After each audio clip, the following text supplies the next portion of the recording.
Is freedom of expression replaced by extremism?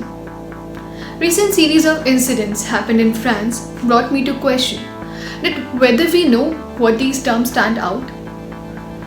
Hello everyone, you're watching Janu Junction and I'm Arzu Sapna. By observing the incidents occurring in the world nowadays, we can clearly depict a picture that says extremism has been replacing freedom of expression. And we need not to quote examples, as everything is happening in front of our blind eyes. Terror attacks in France.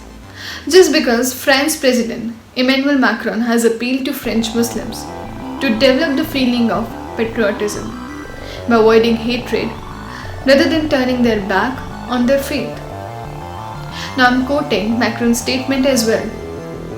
Samuel Paty was killed because Islamists want our future, and because they know that with quiet heroes like him, they will never have it. They divide the faithful and the unbelievers.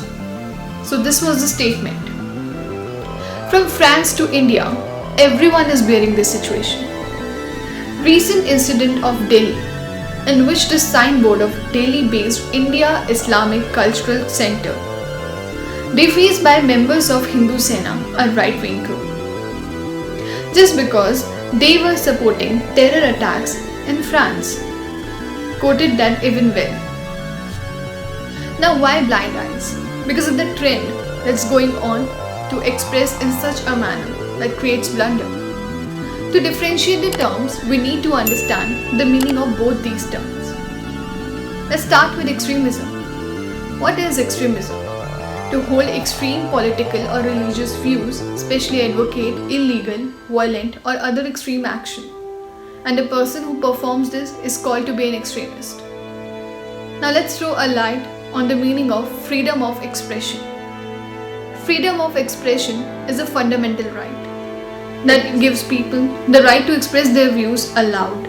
For example, through public protest and demonstrations, or through published articles, books, television or radio broadcasting, usage of internet and social media. Now where the point comes, is there any word violence used in between or illegal actions? No, not at all. So what is the use of utilizing your fundamental right in such a manner that costs other person's life? We need to curb this situation by changing our own mindsets that will allow us to express in a sustainable manner so that it doesn't cost any life. This is Arzu Sapna and you are watching Janu Junction.